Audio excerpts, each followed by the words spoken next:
Тэмбэрлэгч басвай. За энэ хууль 144 хуудастай юм бэл. Би одоо нэг 68 дугаар хуудсан дээр нь явж байна. Нэг бүрчлэн уншиж байна. Яагаад гэвэл энэ оноо гişүүдийн хэлээд байгаа их чухал хууль гэдэг юм бол чухал хуулийг эхлээд унших хэрэгтэй л. Тэгэд би өөр хуульч биш. Гэхдээ эндээс би одоо надад маш олон асуулт байна.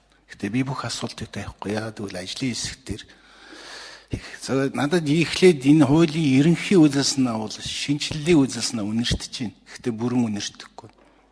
Өөрөөр хэлбэл энэ дээр маш олон ингээд асууж лавлах, засаж залруулах зүйлүүд зөв миний нүдээр харахад байна лээ. Энийг бол ажлын хэсгээр яриад явчих болох байх гэж байна. За нэг жишээ энэ олон улсын конвенцийн хууль болгон дээр ёс шиг байдаг нэг олон улсын конвенц Монгол улсын хуулинд өөрөө дагсан бол энэ гэсэн юм байна ш. Тэрнийг мартчихвүү, яагаад орсонгүй гэдэг нэг юм асуулт. Хоёрдугаарх нь хүний эрхийн үндэсний илтгэл 14-р илтгэлд эрүүдэн шүүхийн эсрэг ийм заалтуудыг дурдаад яг одоогийн өнөөдрийн Монголын байдлыг кейсүүдээр нь дурдсан байна. Тэгээ энэ хуулийг уншаад үзэхээр одоо 70 хэддгээр 60 хэддгээр хуудсан дээр үзэхдээ зарим зүйлүүд нь орчиж. Гэтэ нэг өгүүлбэрээр энд орчиж. Тэгэхээр миний санаа бол асуух гэдэг нь энийг нөгөө эрүүдэн шүүхийн эсрэг олон улсын конвенцийн үзэлснэ заалтууд 13, 14, 4-р заалтууд гэх мэтүүдийн яг ингээ үндэсний хууль тогтоомжид бүрэн тусах хэрэгтэй шүү дээ. Тэгэхээр одоо тэр илтгэлүүд дээр хүний эрхийн илтгэл 15 жил тусгасангүй ирлээ гэдэг нь л тэрийг ингээ тусгачвал яасан юм боломжтой. Би бол эрүүдийн шүүхийн эсрэг тийм ээ энэ төр гэс нэгийн тусгай бүлэг хийгээд энэ конвенцийнхаа заалтуудыг яаж оруулаад тэгээд ингээд цаашаа явуучвал ямар ч хил ам гарахгүй цаашдаа ч гэсэн их тодорхой юм болно гэсэн. Ийм нэг хоёрдугаар асуулт байна. Гуравдугаарх нь ингээ уншиж явах төлөөлөгч гэж юм бэ гэдэг юм. Нөгөө нэр томьёоны тодорхойлолт дээр байхгүй. Төлөөлөгч гэтэл ингээд юунуудыг үзэхээр энэ хүний эрхийн зөрчил дээр ихэнх юмыг бол 70-80% нь төлөөлөгч нар гаргацсан байх. Тэгэхээр энэ төлөөлөгч гэдэг нэр томьёоны тодорхойлолт орох ёстой байсан юм уу? Эсвэл юун дотор ороод явчих уу гэдэг. Энэ 3-дугаар бас нэг асуулт байна. Дээр нь татрын гэмт хэргийг яаж ийдэх юм бэ гэдэг. Энэ одоо хэн энэ төр мэдж байгаа. Өчигдөр биднээс ярилцсан. Татрын ерөнхий хуулийн дээр бид ингээд сууж ийн л да. Энэ дээр нэг жоохон концепт зөрчилтэй байна. Татрын одоогийн байгаа хуулийн үзэлснэг аваад наана хийцэн байгаа. Татрын ерөнхий хуулийн дээр биднээс л гэмт хэрэг татрын орчин үеийн ойлголт энийг ингэж хийх гээд тийм учраас энэ талаас нь бодож татрын одоо тухайн хуулиудыг энэ нэг хийлам гараад байгаа тэр 11,000 гараад байгаа гэдэг чинь хуулийн л юу шүү дээ эцсийн. Энэ талаас нь одоо ямар хуу заалт оруулсан бэ гэж. Харин би буруу андуурсан биш дээ. Өмгөөлөгч яллагдах процесс ихссэн үед орж ирж байна. Энэ хуулиар бол.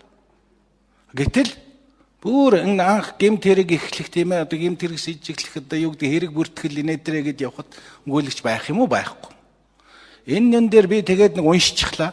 Яллагдчих үед өмгөөлөгч чинь тэгээд нэг эрх үүрэг ингээ хэрэгжиж эхэлсэн. Энийг нэг надад тодруулж өгөөч гэдэг. Тэгээ маш олон хүсэлт гэсэн өгүүлбэрүүд байна. Хүсэлт гэдэг. Тэгээ хүсэлтийг шийдвэрлэх механизмын ардлуудад нэг хэсэг газар нь хийчих. Гэтэл нөгөө хэсэг газар нь хийгээгүй байна. Мөн хориглоно гэдгийн дараа үр дагаврыг одоо яаж тооцох юмнууд байна. Гэтэл зарим газар нь байхгүй байна. Тэгээ энэ зарим газар нь байгаа, зарим газар нь байдгүй. Энэ ямар учраас ингэдэм гэж нэг ийм асуулт.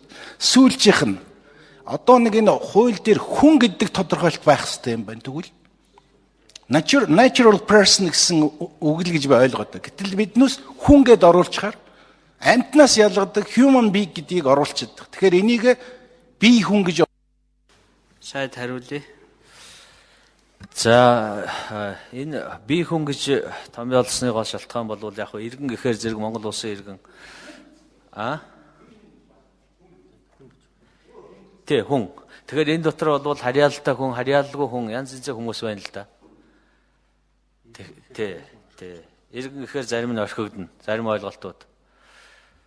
Тийм учраас энэ бол хуульчдын хувьд бол одоо ойлгомжтой нэр томьёол байгаа юм да. За гэрчийн тухайд бол юу яллагдагч энэ үед л өмгөөлөгч авах юм байна, наан авахгүй юм байна гэдэг л да. Тэгэхээр наан бол нөгөө хүний эрхэнд халдаж нөгөөтгийг байцаадаг, дууддаг, хордог бүх ажиллагаа бол одоо байхгүй болсон учраас тэнд өмгөөлөгчийн шаардлага байхгүй. Өөртөө уулзна, байсалт авах эрх байхгүй. Зүгээр гисч болж байгаа хүмүүс бол энд одоо өмгөөлөгч авах хэрэгээр хангагдж байгаа. Гисчийн хувьд бол. За яллагдагч гэдэг бол нотлох баримт үндсэндээ цуглараад энэ тодорхой эрүүгийн хуулинд заасан гэмт хэрэгт буруутгагдаж тэр хүний эрхэнд халдах тэр үед тэр хүн би өөрөө өмгөөлөгч авъя гэдэг ийм хүсэлт гаргахыг л одоо хэлсэн хэрэг л дээ. За зарим зүйл хориглоно гэсэн бай, зарим зүйл одоо үр дагавар нь ойлгомжтой, зарим нь ойлгомжгүй гэдэг байна л да. Тэгэхээр тэр тухайн зөрчлийн мөн чанараас болоод байгаа.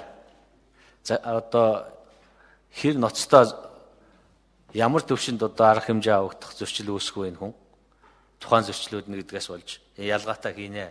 Хийхээс өөр арга байхгүй. Тэр бүхнийг одоо энд бүгдийг тооцох бас боломжгүй. Нөгөө талаас мэрэгжлийн удирдлага, нөгөө талаас захиргааны удирдлага явж байгаа. Захиргааны төвшөнд авах арга хэмжээ гэж бий. Хуулийн хариуцлага хүлээх арга хэмжээ гэдэг байгаа. Тэ. За төлөөлөгч гэдэг бол бас хуулинд байдаг тогтсон нэр томьёо хууль ёсны төлөөлөгч гэж. Тэ.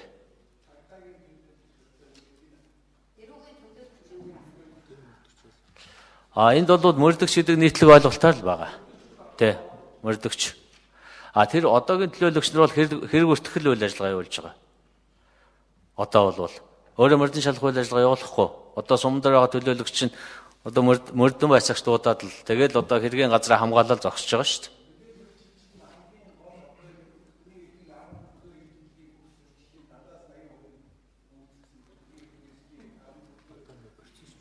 Цагаа аваад асуу тэмдэглэх шүү. За. Нэмж 1 минут. Тий. Ер нь бол процессжуулж энэ хуулийн тусгагдаагүй маш их олон энэ ажиллагаанууд бүгд л ингээл хуулиар журамлагдаж одоо орсон байгаа энэ хуулийн одоо нэг одоо давуу онцлог тал гэх юм.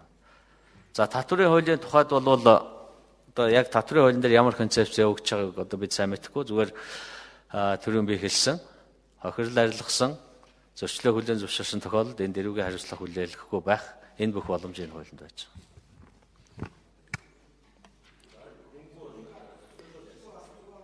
Нэмж асуух юм уу, асуухгүй юм уу? Хариулаад дуусчлаа. Одоо нэмж асуухгүй би цаашаа явлаа. За, Тэмбэрлэг шүү асуу. Юм да. За, эрүүтийн шүүхийн нөгөө юу байгаа шүү дээ. Энэ эсрэг конвенц. Тэрний нэг 3 заалт байна л да. Би одоо бүр хэлээд өгч. Эсрэг конвенцийн 4-р зүйл, 13-р зүйл, 14-р зүйл гэдэг энэ дандаа манай Монголд гарч ирдэг хэрэгүүдтэй холбоотой. Тэгээ энэ хэдэн 3 конвенцийнхаа энэ заалтууд энэ чинь яагаад гэвэл Монгол улс үндэсний хууль тогтоомжонд яана гэсэн байгаа шүү дээ. Тэгээ энийг энэ бүлэгтээ тусдаа бүлэг оруулж болдгоо мó л гэсэн тийм асуулт байсан. За дээр нь би бас нэг асуулт бас дутуу яачихлаа. Олон улсын конвенц нэг хууль болгон дээр байдаг шүү дээ. Хэрвээ энэ хуульд өөрөөр заагаагүй бол Монгол улсын нэгдүгээр орсон олон улсын гэрээ конвенцийг дагнаа гэсэн. Энэ хууль маань мартагдчихв. Эсвэл энэ хуулинд байх ёсгүй мүү гэд. 2 дугаар тодруул. 3 дугаарх нь тэр би нөгөө хүн гэдгийг бас орлогж усаад би нөгөө natural person гэж яриад байгаа. Natural person гэдгийг л бие хүн гэж хууль зүйн хэллэгээр нийлээд. Гэтэл энэ дэр амьтнаас ялгадаг. Сайд хариулъя. Эрүүдэн шүүхийн эсрэг олон улсын конвенцийн заалтууд бол энэ хуулинд орсон. Бүгдийн тусад нь энэ байна конвенцтэй холбоотой заалт гэж хийх нь бол хууль боловсруулахын хууль тогтоох техникийн хувьд бол болохгүй байгаамаа. Жишээлх юм бол эрүү шүүлт тулгах замаар олж авсан нотлох баримтыг хүчингү тооцох гэж байна. Нөгөө талд нь бол эрүү шүүлт хүнлэг ус харьцаанаас ангид байх гэдэг зарчим руу орсон.